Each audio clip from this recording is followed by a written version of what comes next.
एक गांव में एक मूर्तिकार रहता था। वह काफी खूबसूरत मूर्ति बनाया करता था। ये मूर्तियाँ कितने रुपए की हैं और इस काम से वह बहुत अच्छा पैसे कमा लेता था। उसका एक बेटा भी था।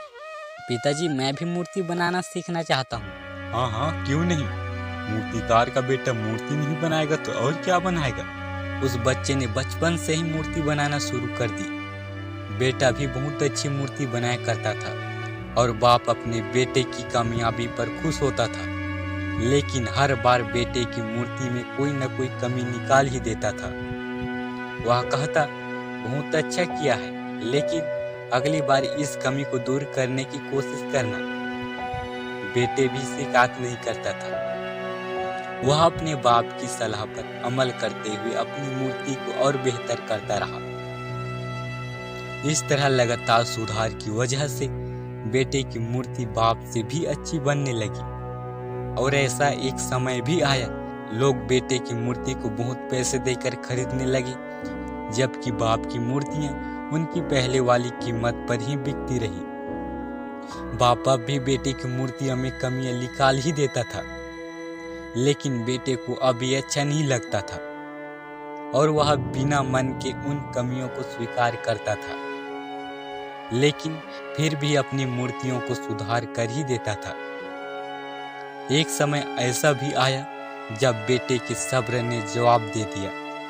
बाप जब कमियां निकाल रहा था तो बेटा बोला, आप ऐसे कहते रहते हैं कि आप जैसे बहुत बड़े मूर्तिकार हैं। अगर आपको इतनी ही समझ होती तो आपकी मूर्तियां कम कीमत में नहीं बिकती। मुझे नहीं लगता कि आपकी सलाह लेने की मुझे जरूरत है। मेरी मूर्ति मेरे लिए बहुत अच्छी बनती है। अपने बेटे की यह बात सुनी तो उसने बेटे को सलाह देना और उसकी मूर्तियों में कमियां निकालना बंद कर दिया। कुछ महीने तो वह लड़का खुश रहा, लेकिन फिर उसने नोटिस किया कि लोग अब उनकी मूर्तियां की उतनी तारीफ नहीं किया करते जितनी पहले किया करते थे, और उसकी मूर्ति के दाम बढ़ना भी बंद हो गए। शुरू में तो बेटे को कुछ समझ नहीं आया, लेकिन फिर वह अपने बाप के पास गया और उसे समस्या के बारे में बताया।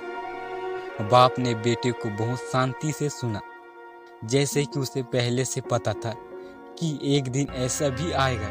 बेटे ने भी इस बात को नोटिस किया और उसने पूछा, क्या आप जानते थे कि ऐसे होने वाला है? हाँ, क्योंकि इससे कई साल पहले मैं भी इस हालात से टकराया था। बेटे ने सवाल किया, तो फिर आपने मुझे समझाया क्यों नहीं? बाप ने जवाब दिया, क्योंकि तुम समझना ही नहीं चाहते थे। मैं जानता हूँ कि तुम्हारे जितनी अच्छी मूर्तियाँ मैं नहीं बना सकता। यह भी हो सकता है कि मूर्ति के बारे में मेरी सलाह गलत हो, और ऐसा भी नहीं है कि मेरी सलाह की वजह से भी कभी तुम्हारी मूर्ति बेहतर बनी हो। लेकिन जब मैं तुम्हारी मूर्तियों में कमियां निकालता था, तब तुम अपनी बनाई मूर्तियों से संतुष्ट नहीं रहते थे। तुम खुद को बेहतर करने की कोशिश करते थे, और वही बेहतर की कोशिश हमेशा तुम्हारी कामयाबी के कारण था।